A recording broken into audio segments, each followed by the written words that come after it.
de las guías que publicó hace aproximadamente dos meses la Sociedad Americana del Corazón en conjunto con el Colegio Americano de Cardiología sobre evaluación y manejo, ya incluye ese término que no venía antes en las guías, del paciente cardiópata que se va a someter a cirugía no cardíaca. Es un tema relevante que con relativa periodicidad hacemos revisiones. Hace unos 6 meses, un poco más, revisamos las guías que publicó la Sociedad Europea de Cardiología hace aproximadamente 2 años. Este tema es relevante porque la AJA no publicaba guías de esta índole, o una guía concreta y completa, desde hace aproximadamente 10 años. En 10 años ha habido un cambio pues muy grande en la literatura y vamos a ver cambios en la forma del abordaje del paciente cardiovascular.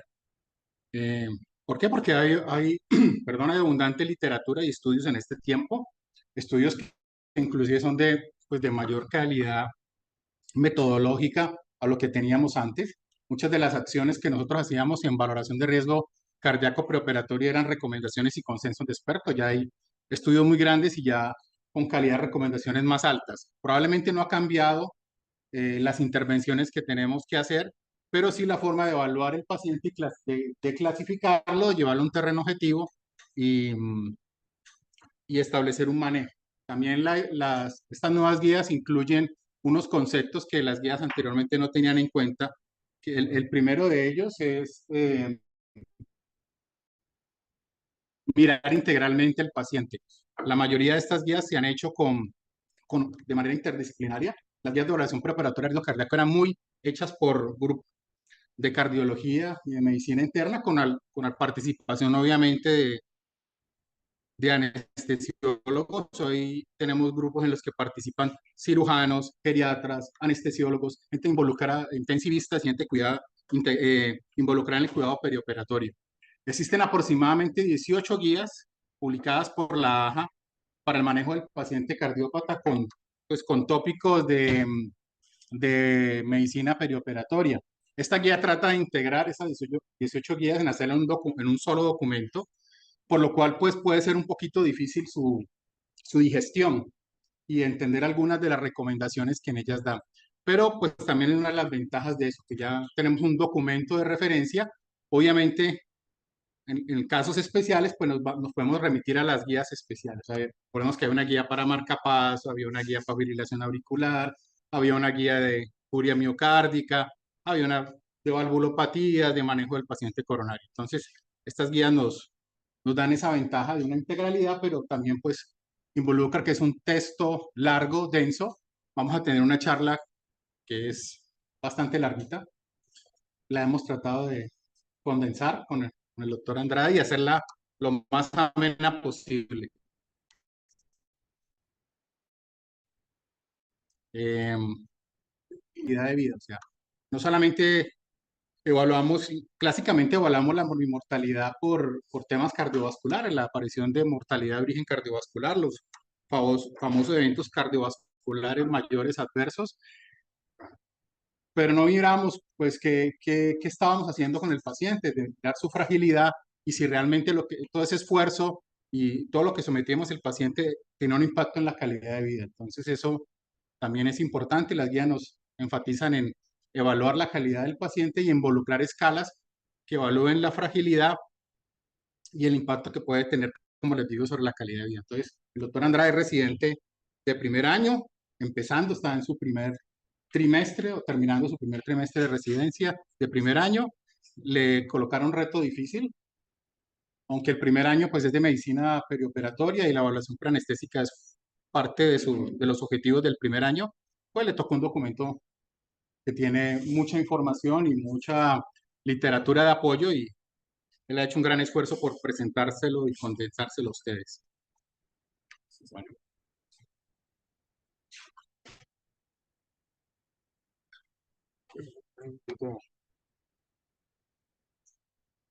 Sí. ¿Sí sabes? Sí. Ah, online.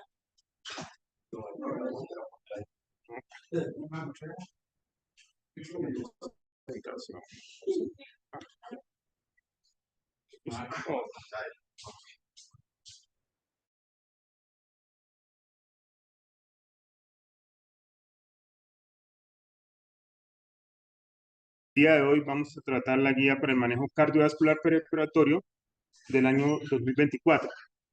Tutor, Carlos Alberto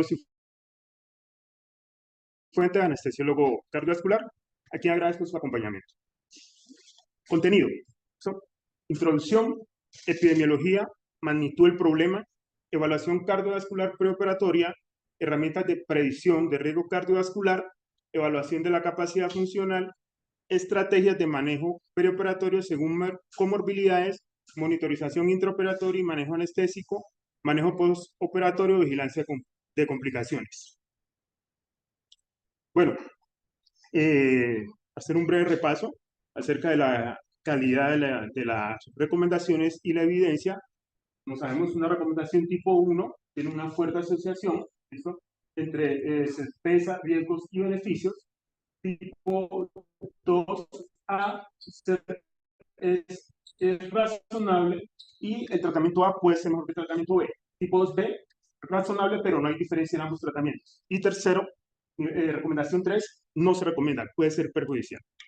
Los niveles de evidencia, nivel A, metaanálisis, o reunión de varios metaanálisis, nivel B, estudios aleatorizados, aleatorizados, no aleatorizados, y nivel C, opinión de expertos. Nivel C se considera un nivel de calidad bajo. Introducción. Esta guía nos proporciona una serie de herramientas para mejorar la eficacia y seguridad de la atención de nuestros pacientes en el manejo preoperatorio, ya que la cirugía no cardíaca representa un gran desafío respecto a la incidencia de los eventos cardiovasculares y cerebrovasculares mayores. Proporciona un marco metodológico basado en el manejo preoperatorio, intraoperatorio y postoperatorio. Estructura. Se han desarrollado estrategias de tratamiento basadas en la evidencia, dispositivos para enfermedades cardiovasculares, terapias farmacológicas y constituyen, como nos decía el doctor Cifuentes, una actualización ya de hace 10 años de la guía de la consistente en una búsqueda exhaustiva entre agosto del 2022 y marzo del 2023. Dentro de los puntos claves, un enfoque paso a paso para la evaluación cardíaca preoperatoria, evitar el exceso de pruebas y tratamientos, importancia del cuidado en equipo, principalmente en pacientes con anatomía cardíaca compleja, el manejo multidisciplinario, manejo de la fibrilación auricular, resaltando principalmente en el manejo del ritmo, manejo selectivo de la anticoagulación y monitoreo intraoperatorio. Anualmente se dan aproximadamente 14.4 millones de cirugías ambulatorias, hospitalarias y 19.2 millones ambulatorias.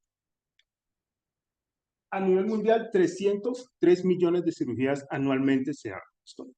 Respecto a la magnitud del problema, el 85% de esas cirugías mayores son procedimientos quirúrgicos no cardíacos y la mitad corresponden a adultos ya con factores de riesgo donde puntea la enfermedad coronaria.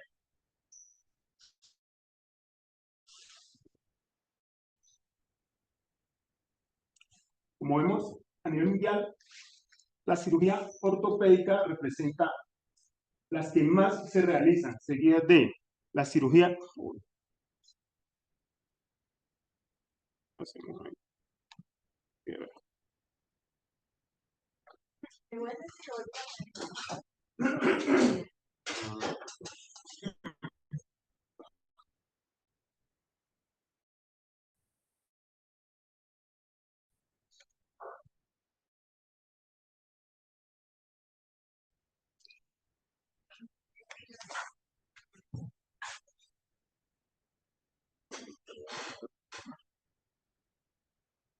No.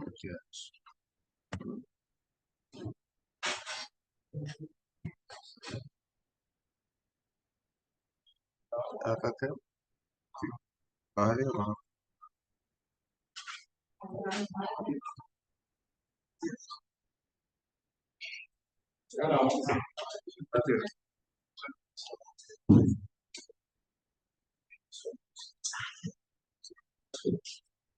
pena, se nos interrumpió la presentación.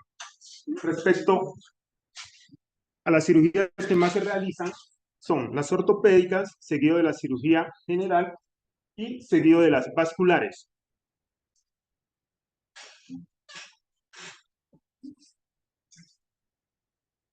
Hace parte también dentro de la magnitud del problema, este estudio que se realizó desde el año 2004 hasta el año 2013, ¿listo? Sobre los pacientes hospitalizados que presentaban MECs o eventos cardiocerebrovasculares mayores o cardiovasculares mayores, ¿listo? Se determinó que una de cada 33 hospitalizaciones cursaba con un evento cardiovascular o cerebrovascular mayor, consistente en infarto agudo de miocardio, parada cardíaca, accidentes cerebrovasculares. Lo que se dice es que a través del tiempo esta incidencia de estos eventos ha disminuido en términos generales. Más sin embargo, respecto al accidente cerebrovascular isquémico, ese sí ha aumentado. Y las cirugías que más nos conllevan estos riesgos son las vasculares, torácicas y trasplantes de órganos sólidos. Respecto a las definiciones de riesgo y tiempo, estas guías pues varían respecto a la sociedad europea, ¿no? Ellos consideran que una cirugía emergente es aquella que debe hacerse en menos de 2 horas, ¿no? Porque puede poner en riesgo la vida del paciente o la pérdida de una extremidad, ¿no? Urgente, entre 2 a 24 horas. Sensible al tiempo son 3 meses. Normalmente nosotros vemos que la sociedad europea te dice a ti de 2 a 6 semanas, ellos están hasta un rango de 12 semanas. ¿Listo? Unas cirugías sensibles al tiempo, como sabemos, las cirugías de tipo oncológica, trasplante de órganos sólidos y la cirugía ortopédica, principalmente. Y electiva lo definen como aquella que te da un tiempo, lo que más se puede al paciente para poderlo llevar a cirugía. Y en cuanto a las definiciones de riesgo, son un poco más drásticos, ¿listo? Refieren que bajo riesgo es menor al 1% de la posibilidad de un MEPS y alto riesgo mayor al 1% de la posibilidad de un MEPS, ¿listo? A diferencia de las sociedades europeas que clasifican entre bajo, riesgo intermedio y alto riesgo. En este grupo de alto riesgo van a incluir todas las cirugías de riesgo intermedio. Como vemos, bajo riesgo, procedimientos dentales, urológicas, ginecológicas menores, dermatología, si la mayoría de los procedimientos, y alto riesgo, esofagotomía, trasplantes hepáticos, pulmonar, cistectomía, neumonectomía, reparación de aneurisma. Hay que tener en cuenta también que la técnica quirúrgica varía aquí. No es lo mismo, por ejemplo, reparar un aneurisma vía abierta que vía endovascular, donde en la vía abierta obviamente se va a incrementar más la incidencia de MEIS o eventos cardiocerebrovasculares y cerebrovasculares mayores. Existen múltiples, digamos, calculadoras de riesgo, pero estas guías hacen referencia principalmente a 2. El clásico índice de riesgo cardíaco, LIT, ¿listo? Que está vigente desde el año 1999, y el NSQIP del año 2023, esto que nos proporciona no solo un riesgo cardiovascular, sino también un riesgo quirúrgico y otros riesgos más. ¿Listo? Aunque es un poco más dispendioso, realmente nos proporciona una valoración más integral del paciente como tal respecto al riesgo. ¿Listo? Y actualmente está la más validada con más de 1,5 millones de personas. Dentro de la evaluación de riesgo, se recomienda en pacientes con enfermedad cardiovascular establecida. A esos pacientes debemos de aplicarles principalmente estas escalas de riesgo, ¿no? De tipo como el LIC cardiovascular, y considerando que un riesgo de MEIS mayor a uno ya se considera alto riesgo. Estos son un poco, como les digo, un poco más drásticos, ¿listo? Respecto a las sociedades europeas.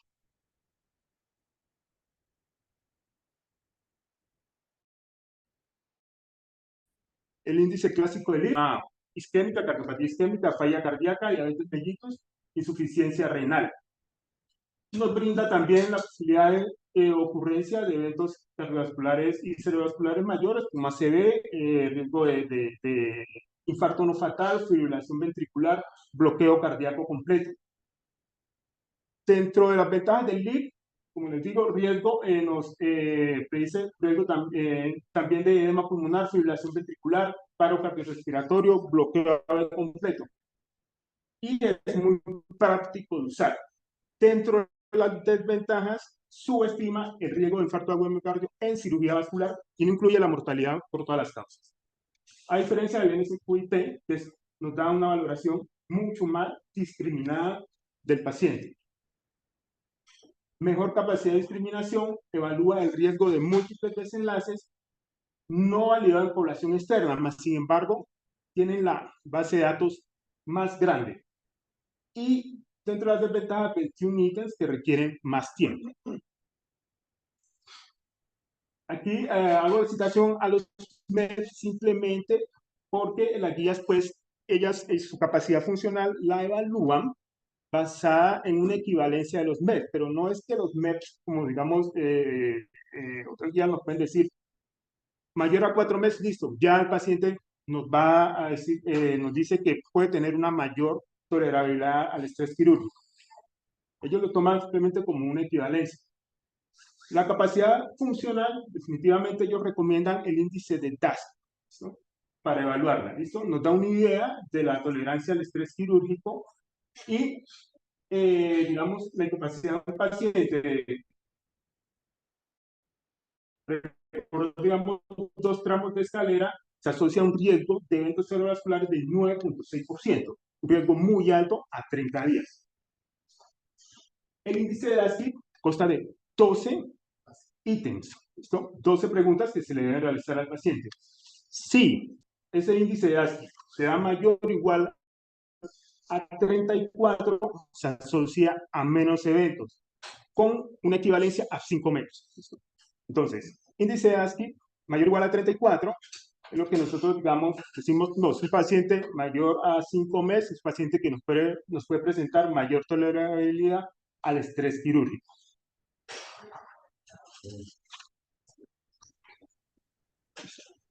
Respecto a la fragilidad, esta guía nos hace una invitación muy puntual al cálculo de la fragilidad en nuestros pacientes. Porque sí. Sí, la sí, fragilidad, la fragilidad es un punto que estas guías nos invitan a realizarla en nuestros pacientes. Porque las escalas de riesgo cardiovascular generalmente no la incluyen, ¿no? Y la fragilidad se asocia a la ocurrencia de eventos cardiovasculares y cerebrovasculares mayores hasta 3 veces en esta población. Entonces, ¿a quiénes le debemos aplicar la fragilidad? Pacientes mayores de 65 años o menores de 64 años que vayan a cirugía de alto riesgo, principalmente. ¿Cuáles son las escalas más utilizadas? La escala de Montefiore y la de Frey-Skene. Nos puede determinar conductas y es muy importante la prehabilitación en estos pacientes. O sea, hacer un manejo integral junto con medicina interna, geriatría, oh, no es cierto. mejorar Ya medicina legal dijo que no. los desenlaces posoperatorios. Y por tanto puede determinar conductas. Respecto a los biomarcadores preoperatorios, ese es un punto, pues, digámoslo así, relativamente nuevo que pues, destacan en estas guías respecto a las guías del año 2014. Varios estudios prospectivos de gran tamaño han demostrado que los biomarcadores tienen un alto valor pronóstico. ¿Qué vamos a medir? BNP y ProBNP, que nos da una idea del estrés de la pared del miocardio, y troponinas, que nos da una idea de la necrosis del miocardio. ¿A quiénes le vamos a aplicar estos biomarcadores? Pacientes con enfermedad cardíaca establecida o mayores de 45 años, también con 2 factores de riesgo que van a cirugías de alto riesgo. A esos pacientes se recomienda solicitarles biomarcadores como recomendación 2A. Dentro de la recomendación 2B se sugiere la solicitud de las troponinas, pero posoperatoriamente. Este es otro punto que difiere de la Sociedad Europea. Ellos aquí recomiendan las troponinas en el posoperatorio, no como la Sociedad Europea que te recomienda 24 a 48 horas antes y 24 a 48 horas después de la cirugía. ¿Cuál es el inconveniente respecto a los biomarcadores? Que hasta la fecha no hay estudios que me digan si un paciente tiene, por ejemplo, un BNP en 10.000, que haya un tratamiento específico que me podría mejorar los desenlaces postoperatorios. Pero desde el punto de vista de valor predictivo negativo, sí tienen una excelente recomendación. ¿Listo? Por ende, es algo que debe ser muy considerable.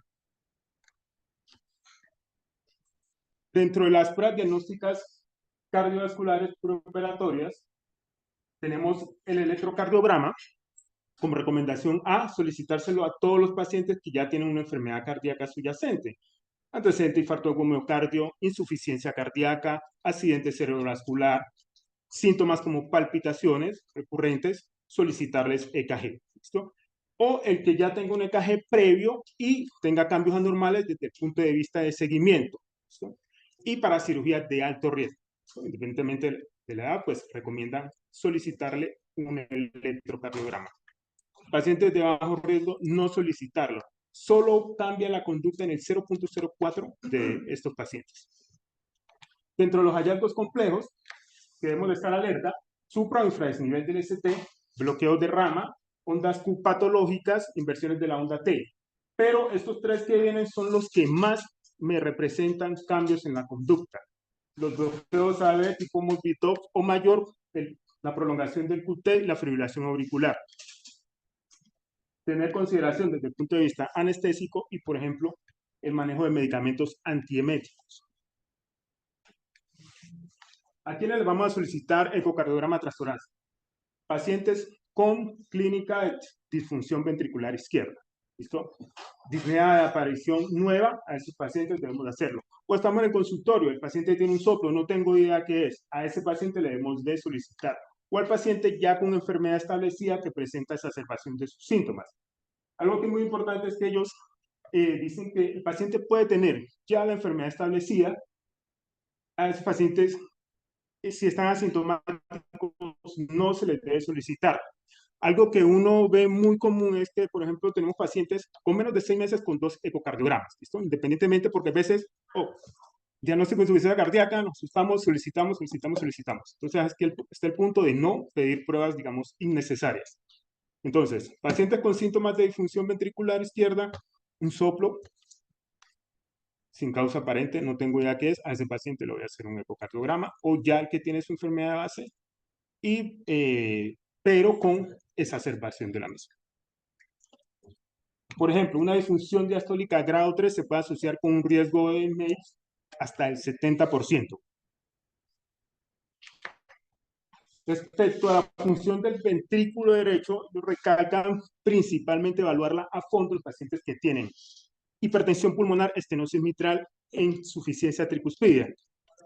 La evaluación inicial, un ecocardiograma transtorácico. Y el gold estándar, la resonancia magnética. Estos pacientes pueden representar, ustedes ya saben, un gran desafío debido al aumento de las resistencias vasculares pulmonares, esa regurgitación. Si ya hay hipertrofia del ventrículo derecho, te lleva a dilatación del mismo y por ende hay gran riesgo de shock cardiogénico. El test de estrés. ¿A quiénes le vamos a solicitar test de estrés? Pacientes en donde no se le pueda valorar su capacidad funcional. Y no necesariamente tiene que ser un paciente que esté postrado, puede ser una persona joven con una lesión, ¿listo? Entonces, considerarlo en este tipo de pacientes. Las modalidades de estrés con ejercicio, vasodilatadores, específicamente con dobutamina. Ellos recomiendan en la medida de lo posible el test de ejercicio, el paciente puede hacer el ejercicio, ¿listo?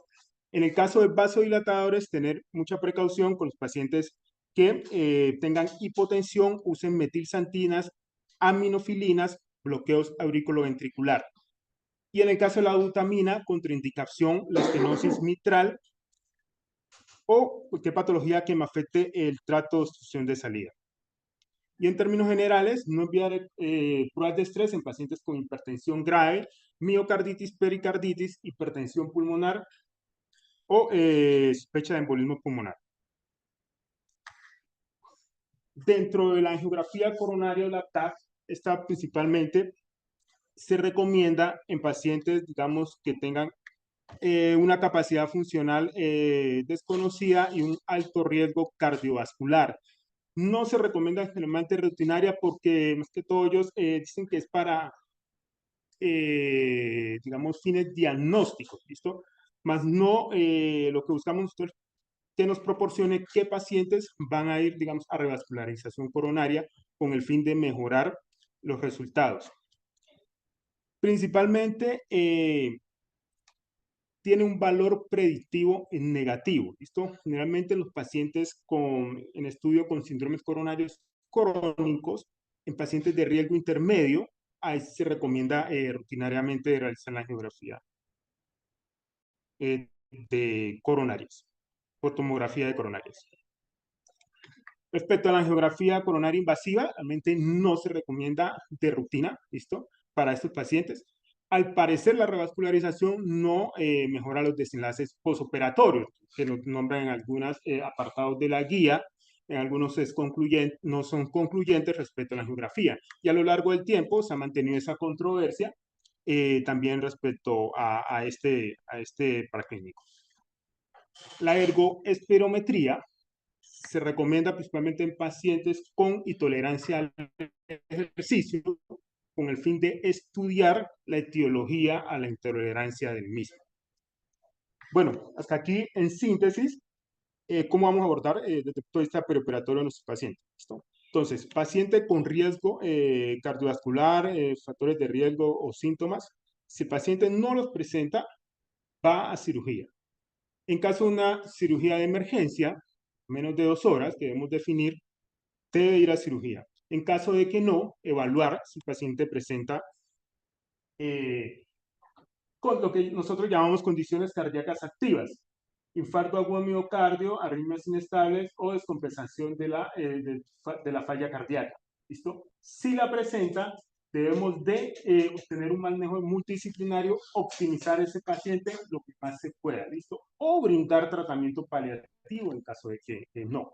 Si no presenta una condición cardíaca activa, ahí se recomienda aplicar la calculadora de riesgo. O si el paciente presenta uno de estos factores modificadores del riesgo, como son enfermedades valvulares, valvulopatías severas, hipertensión pulmonar severa, riesgo, enfermedades cardíacas congénitas, o la fragilidad, como lo nombraba hace poco, o una CB en menos de 3 meses. Esos pacientes, si la calculadora de riesgo no te da por encima de 1, recomiendan proceder con el procedimiento. Si tiene uno de los factores modificadores, recomienda realizar electrocardiograma, ecocardiograma, considerar terapias médicas pausadas. En caso de que presente la calculadora un riesgo mayor a 1, se recomienda solicitar un electrocardiograma, pero recomendación 2B, y considerar la terapia médica guiada. ¿Listo? Luego, evaluación de la capacidad funcional. Si hay una pobre capacidad funcional, ese paciente, en caso de que no tenga una pobre capacidad funcional, se procede. Y en caso de que tenga la capacidad, la comprometida esa capacidad funcional, preguntarse si va a impactar o no esa cirugía en el pronóstico del paciente. En caso de que no, considerar el manejo paliativo. En caso de que sí, ahí es donde viene el tema de los biomarcadores. ¿Sí? Si esos biomarcadores salen normales, se recomienda la cirugía. Si salen anormales, se recomienda manejo multi-BNP mayor o igual a 92 nanogramos y NT-proBNP mayor o igual a 300 nanogramos por litro. En caso, como les digo, si salen alterados, ellos recomiendan considerar la ecocardiografía, test de estrés o la tomografía, la angiografía por tomografía coronaria. Si hay hallazgos de bajo riesgo, proceder con la cirugía. Si hay hallazgos de alto riesgo, considerar pues, manejo paliativo o otras estrategias no invasivas de tratamiento. Y el uso ya de la troponina también desde el punto de vista de vigilancia, pero como recomendación de 2B. Respecto a la enfermedad coronaria, ya vamos al manejo perioperatorio por comorbilidades. Respecto al manejo de la enfermedad coronaria y la revascularización coronaria. Definitivamente, como recomendación 1, la revascularización coronaria es en el síndrome coronario agudo, principalmente. ¿Listo? O en pacientes con enfermedad cardíaca establecida que tengan una estenosis del tronco principal mayor a... Aquí quise citar algunos estudios porque este tema ha sido bastante, digamos, controvertido, aunque ya actualmente la balanza se inclina ya hacia un lado como tal, y porque estos pacientes pueden representar los de mayor riesgo. ¿Listo? Y generalmente los estudios se hacen en pacientes que tengan incluso estenosis del tronco principal mayor al 50 o incluso al 70%. Por ejemplo, el primer estudio que se realizó fue el estudio CARP, ¿listo? Donde tomó 8.559 pacientes que eran programados para cirugía de aneurisma expansivo y enfermedad arterial periférica severa. El criterio principal fue la valoración de la mortalidad, una media de 2.7 años. Criterios de inclusión, estenosis del 70% de la arteria coronaria izquierda y que vayan a cirugía vascular. Y criterios de exclusión, estenosis del tronco principal menos del 50%, una fracción de eyección del 20% y estenosis aórtica severa. Luego de aplicar todos estos criterios, quedan 510 pacientes, de los cuales 240 se sometieron a revascularización, 99 a revascularización por el injerto y 141 a intervención percutánea. Se encontró que la diferencia entre ambas respecto a la mortalidad fue del 22 y 23%, tanto en el grupo de la revascularización y la no revascularización. Por ende, no se recomendaba hasta ese entonces la revascularización coronaria en estos pacientes con el fin de mejorar el pronóstico. Luego este metaanálisis que tomó 6 estudios retrospectivos más el ensayo CARP en el año 2007, y dentro de los resultados encontró que incluso la terapia médica era más efectiva que la revascularización coronaria. Y respecto a otras causas como mortalidad o infarto no fatal, hubo demasiada heterogeneidad. Por ende, también se concluye que la enfermedad, la revascularización en pacientes estables no me mejora el pronóstico. Pero en el año 2009 viene este estudio que se realizó con 208 pacientes, ¿listo? Se dividieron en grupo A, grupo B. A unos se les realizó basado en criterios ecocardiográficos, revascularización coronaria, a otros se les realizó desde el punto de vista sistemático y se encontró que los del grupo B tenían mejor supervivencia a largo plazo o menores incidencias de eventos cardiovasculares. Por ende, aquí se concluye que la angiografía coronaria de rutina sí puede mejorar el desenlace en estos pacientes, ¿listo? Y esto sumado a las guías de revascularización coronaria del 2021, sí nos recomiendan tener en cuenta la revascularización con el fin de mejorar el pronóstico en estos pacientes que confieren bastante, digamos, alto riesgo. Respecto a la hipertensión arterial. La hipertensión arterial es la causa más común de aplazamiento de la cirugía. No debería de pasar, pero sí, sí ocurre. ¿Listo?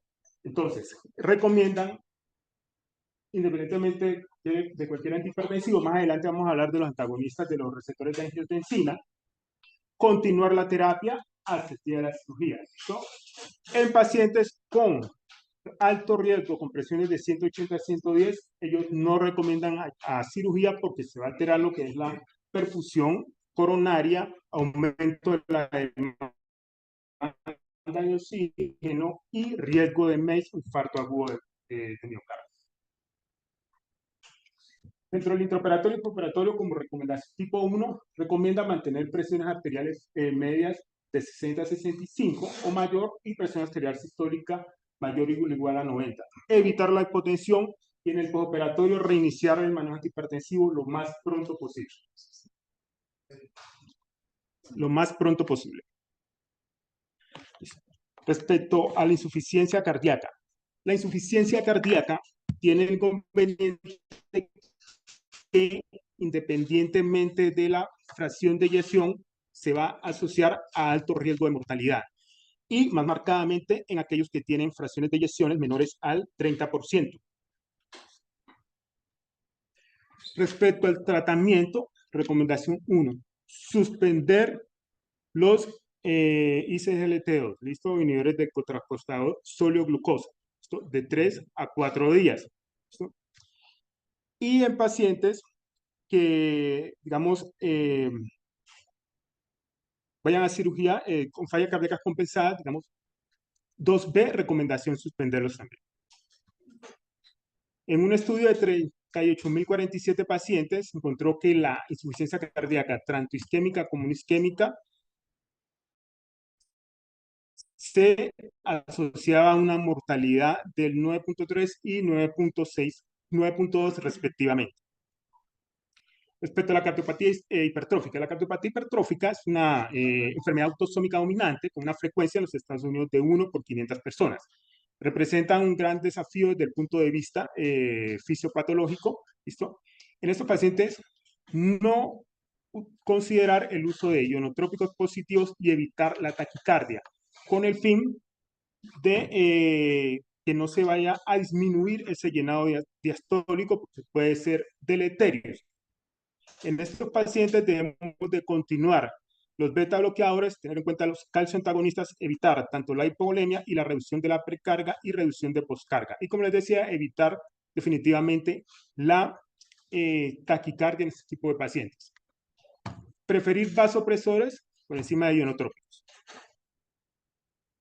Respecto a la hipertensión pulmonar se define como una presión en la arteria pulmonar media mayor o igual a 20 o una resistencia vascular pulmonar mayor a 2 WUPS.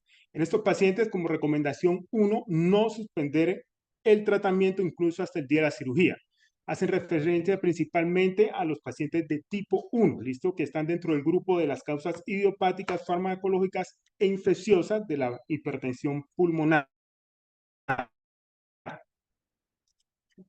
En pacientes con hipertensión pulmonar severa, que se define como presión arterial pulmonar mayor a 40 o resistencia vascular mayor a 5 WUPS, esos pacientes se recomienda referirlos a un centro especializado en hipertensión pulmonar. Respecto a las cardiopatías congénitas, ellos recomiendan definitivamente a estos pacientes tratarlos en un centro especializado, excepto en casos de cardiopatías congénitas de bajo riesgo. Estos chunks pequeños que ya han sido corregidos o clasificación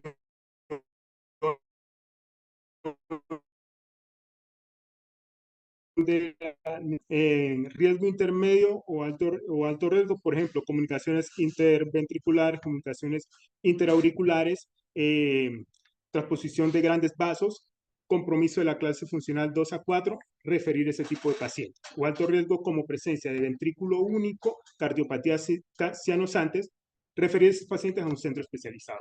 Con los de bajo riesgo, proceder.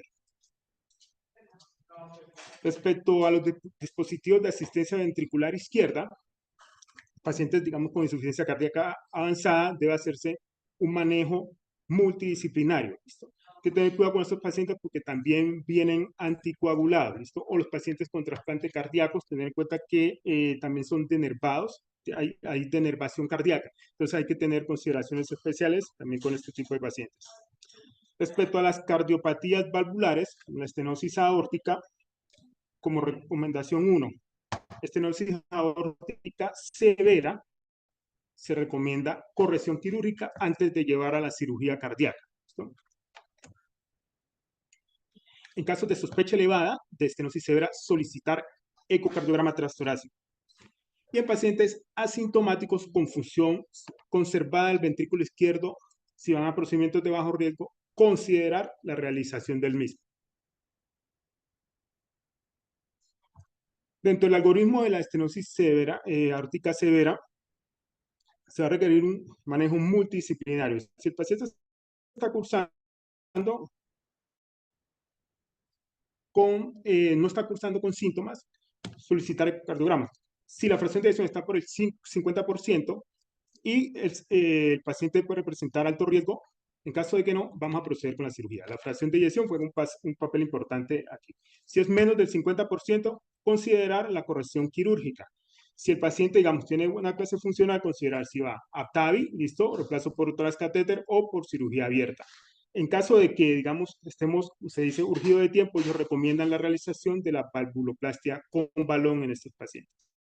Entonces, mayor del 50%, evaluar la posibilidad de cirugía. Menor del 50%, corrección quirúrgica antes de llevar a cirugía no cardíaca. Respecto a la estenosis mitral, como recomendación 1, estenosis mitral severas debería también corrección quirúrgica antes de llevar a cirugía. ¿Listo? En caso, digamos, que no se pueda llevar la corrección quirúrgica, se recomienda la monitoría invasiva, principalmente con un catéter de Swan-Ganz y cuidados postoperatorios en UCI de 3 a 4 días. También, en caso de que no se pueda llevar a la cirugía quirúrgica, se puede considerar el uso de medicamentos como los beta bloqueadores, antagonistas de los canales de calcio, con el fin de prolongar el llenado diastólico, evitar que se aumente las presiones de resistencia vascular pulmonar, aumenta la regurgitación y falla ventricular derecha. En pacientes asintomáticos con estenosis mitral que tengan presión en la arteria pulmonar mayor a 50 y fibrilación auricular asociada al reciente diagnóstico, considerar manejo quirúrgico antes de llevar a cirugía no cardíaca. Respecto a las insuficiencias aórtica y mitral, en el caso severos, se recomienda, por ejemplo, en caso de sospecha elevada, ecocardiograma confirmatorio. ¿Listo? En caso de que se confirme, llevar a cirugía estos pacientes también. En caso de pacientes asintomáticos que tengan una función sistólica normal del ventrículo izquierdo y una presión de la arteria pulmonar menor de 50, considerar la cirugía, ¿listo? Electiva, es razonable, ¿listo? O en pacientes asintomáticos con función sistólica mayor al 50%, fracción de eyección mayor al 50%. Dentro de los procedimientos quirúrgicos tenemos lo que es el TAVI y el reemplazo por catéter o mitra clip. En los pacientes que se les realiza el TAVI o reemplazo transcatéter, considerar la realización temprana de la cirugía. ¿Qué ocurre? Los pacientes con TAVI deben estar anticoagulados de por vida con ácido acetilsalicílico. ¿Cuál es la ventaja? Que pasados 30 días, pues podemos considerar la cirugía en estos pacientes. Pero desde el punto de vista del mitral clip o cuando corregimos la insuficiencia mitral, hay un inconveniente: estos pacientes deben de ser anticoagulados con terapia dual mínimo 6 meses. Listo. Respecto a la fibrilación auricular es la arritmia más frecuente en los pacientes mayores de 65 años.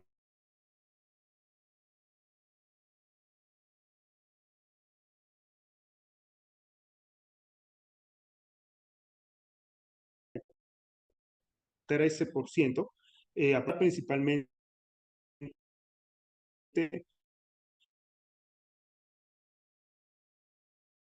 las causas de 110, respuesta ventricular normal, menor de 60 lenta y rápida, mayor de 110. ¿Por qué razón? La fibrilación auricular asociada a la cirugía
Como íbamos, respecto al manejo de la fibrilación auricular, crucial el manejo del ritmo por un riesgo de ictus de aproximadamente el 44%.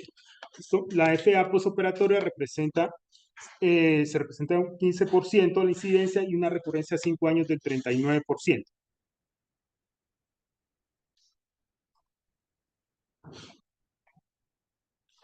Respecto a la fibrilación auricular, como les decíamos, representa una mortalidad a 30 días del 44%, ¿listo?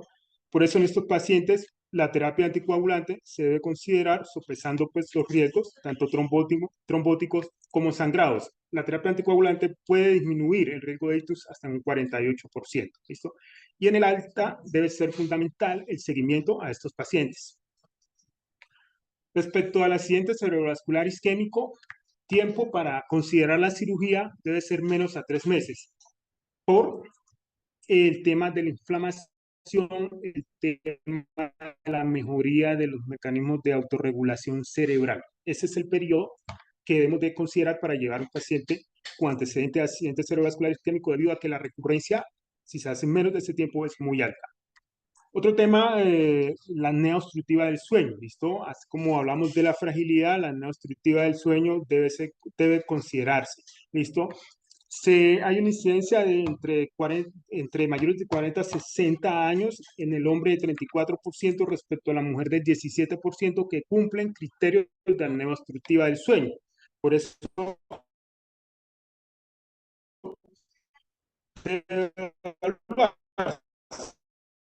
puede utilizar, porque estos pacientes se asocian a difíciles. Paciente con apnea obstructiva del sueño que venga utilizando CPAP en el postoperatorio debe ser inmediato reiniciar. Ahora, respecto a los dispositivos electrónicos implantables, tenemos dos grupos, los que son los convencionales o con cables transvenosos y los no convencionales. Respecto a los convencionales, sí, la fuente de interferencia electromagnética se encuentra arriba del ombligo. Estos pacientes, si es el caso de marcapaso y es dependiente el paciente del marcapaso, debe usarse un imán o reprogramar a modo asincrónico. En caso de que no reprogramar, pero sí contar con la disponibilidad de un imán cuando se va a llevar este tipo de pacientes, principalmente en el contexto emergente, tener cuidado con este tipo de pacientes. En el caso de que la fuente de interferencia no se encuentre por encima del ombligo, recomiendan no reprogramar y proceder, digamos, con la cirugía. En el caso de desfibriladores cardioimplantables, si el paciente depende, programar a modo asincrónico, ¿listo? En caso de que no, usar un imán o reprogramar, que sería lo mejor.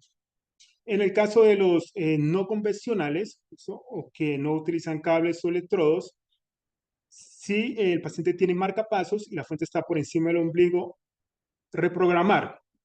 ¿Cuál es la importancia aquí? Que aquí el imán no tiene mucha utilidad, ¿listo? En los que no son convencionales, ¿listo? Entonces, esos pacientes, por eso se va a hacer un manejo multidisciplinario con digamos, encargados de la creación y el manejo de ese dispositivo, ¿listo? En caso de que el paciente, digamos, no dependa, digamos, no requiere, pues, digamos, una intervención adicional de ese marcapaso. En el caso de los desfibriladores subcutáneos, ¿qué varía? Que la fuente de interferencia electromagnética está a nivel de la ingle, ¿listo? Si está por encima de la ingle, programar; si está por debajo de la ingle, no. Respecto a la terapia médica perioperatoria, las estatinas deben de sostenerse hasta el día de la cirugía, ¿listo?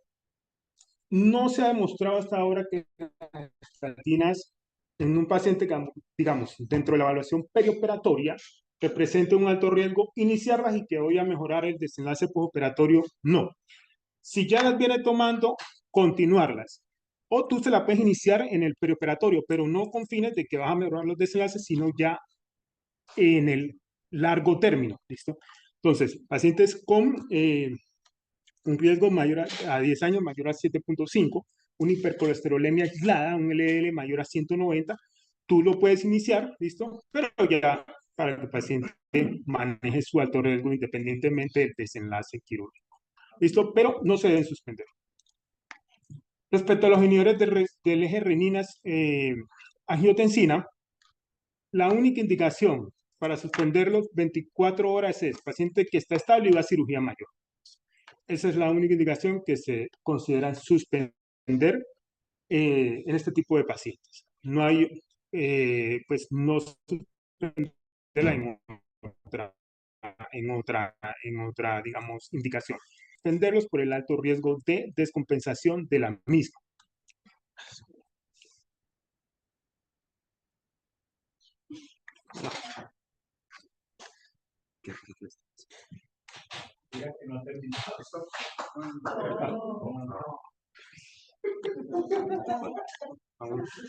Es que le está dando la fecha que va a estar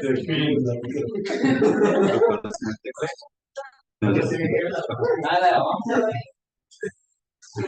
No sé. Entonces, las estatinas, mantenerlas. Respecto a las agonistas alfa, hace referencia principalmente a la clonidina. La clonidina realmente no se recomienda. Presión bradicardia. Un ejemplo clásico, tener un paciente en la preanestesia con cifras tensionales elevadas, darle clonidina, no, se recomienda mala práctica.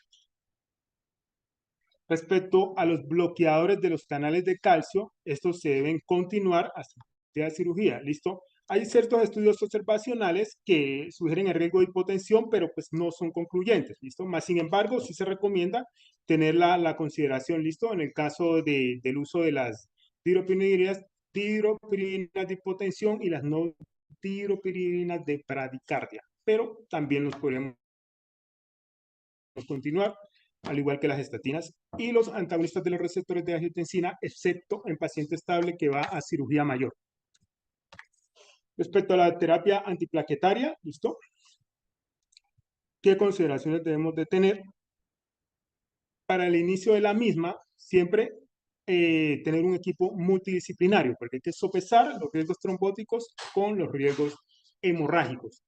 En los pacientes con alto riesgo de sangrado, se recomienda suspender la aspirina 4 días antes, clopidogrel 5 a 7 días antes, prasugrel 7 a 10 días antes, ticagrelor 3 a 5 días antes. Vemos que las guías americanas, la aspirina la recomiendan suspender 4 días, a diferencia de las sociedades europeas, de 5 a 7 días. ¿Listo? En alto riesgo. Respecto a los tiempos de cirugía electiva en los pacientes que están antiagregados dualmente. ¿Listo? Si el paciente, digamos, se le realizó una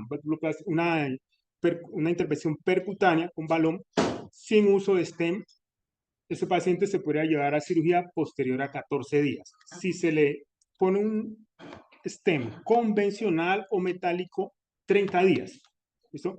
El desafío aquí es ya con los stem liberadores de fármaco. Como ustedes saben, el riesgo de trombosis mayor de los stents es de 2 a 4, de 2 a 6 semanas. Las primeras 2 a 6 semanas confieren en mayor riesgo.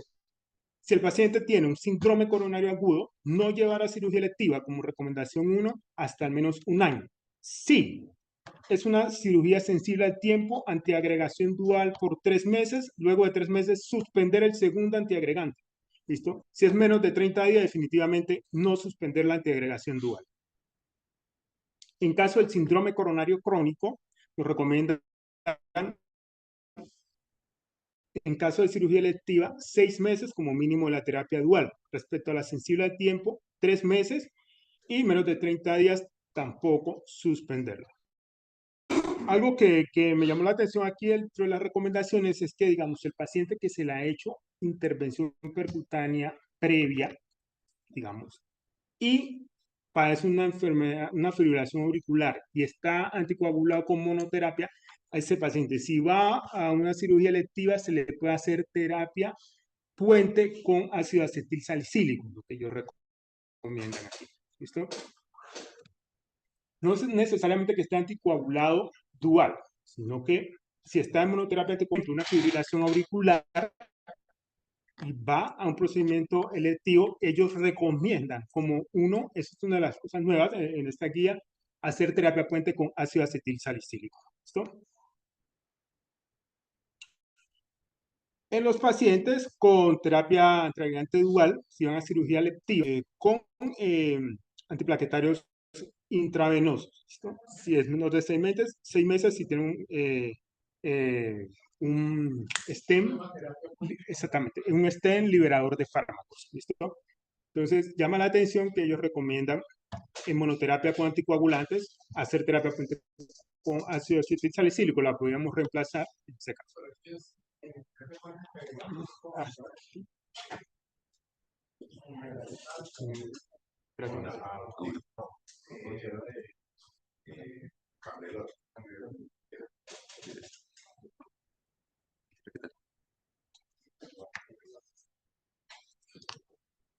respecto a la terapia, respecto a la terapia,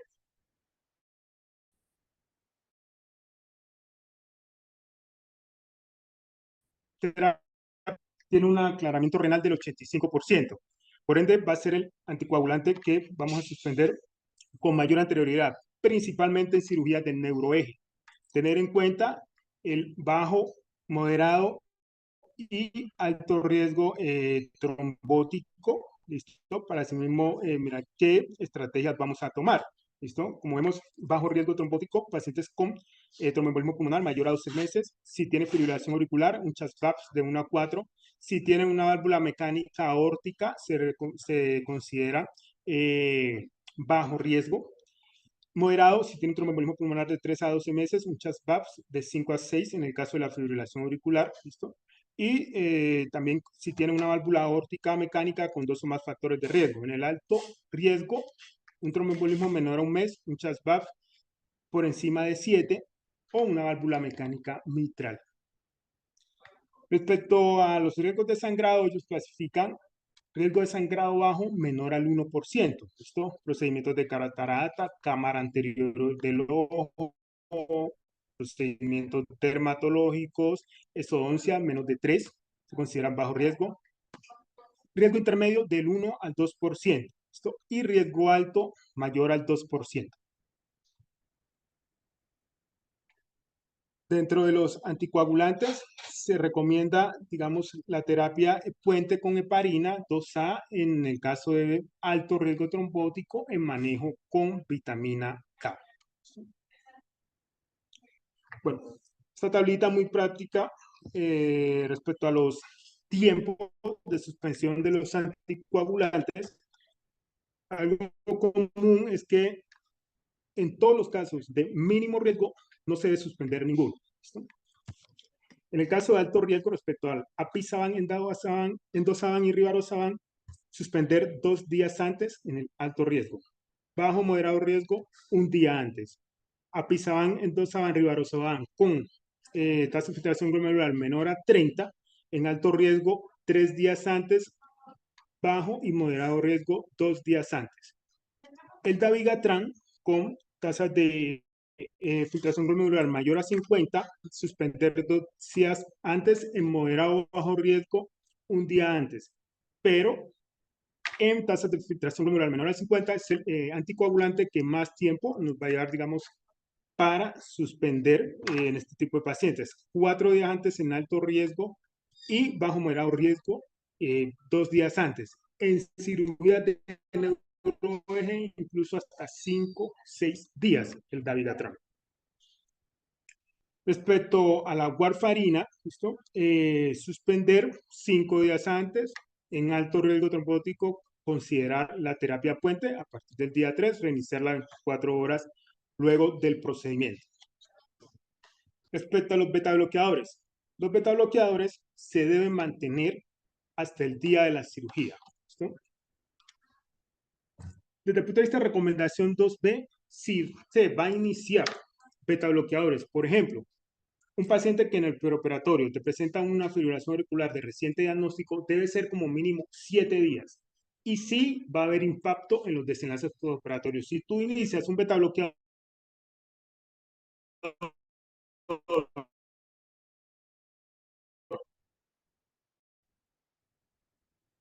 y los desenlaces o eventos cerebrovasculares y cardiocerebrovasculares mayores. Entonces, betabloqueadores menos de 7 días no iniciar. ¿Sí?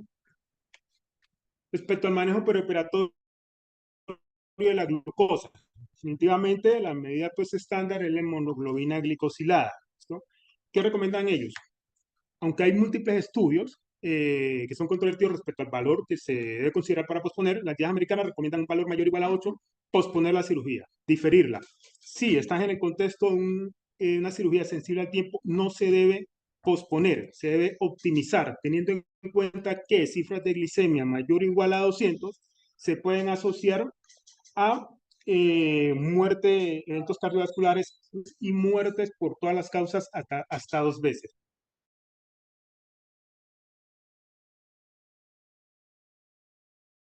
¿Listo? Entonces, respecto a los antidiabéticos orales, metformina, los inhibidores del cotransportador sodio-glucosa y los análogos de GLP-1, la metformina se debe mantener hasta el día de la cirugía.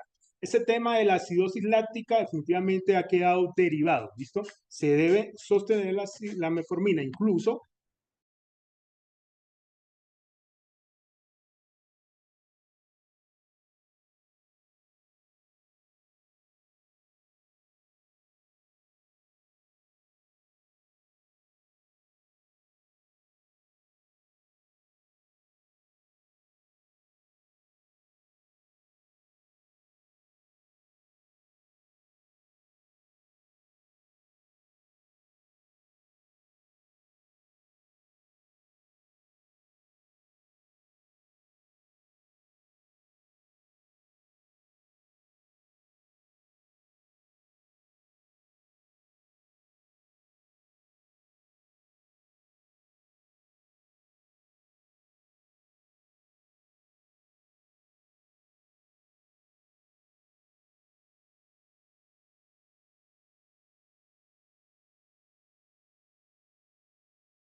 se calienta. No más.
Buenos días, ya regresamos a la charla que tenemos un problema técnico.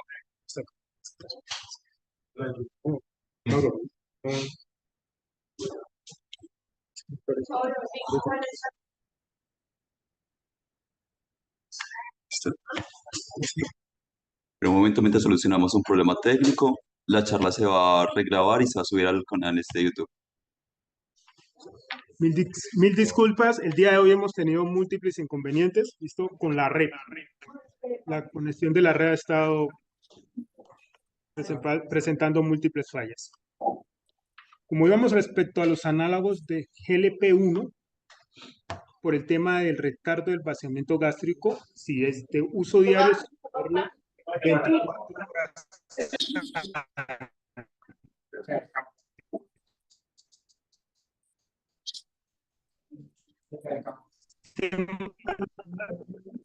Siete días antes. La anemia puede representar un gran, digamos, desafío también en el manejo perioperatorio, listo, que se asocia con aumento en la incidencia de dolores por el aumento en la demanda de miocardio, lesión renal aguda, infecciones del sitio operatorio. La OMS define la anemia preoperatoria como hemoglobina menor a 13 en los hombres y menor a 12 en las mujeres. ¿Listo? Se debe considerar el uso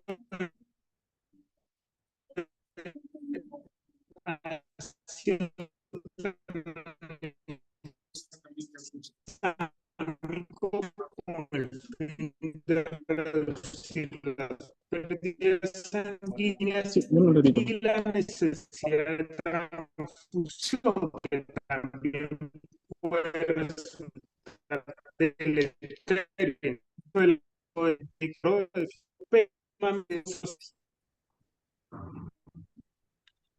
Ya lo acabé. Las relaciones es un Ya lo acabé. al uso de otros ellos creen estrellas, ¿no? Tampoco la natural especial. La invitación es que el manejo sea realizado.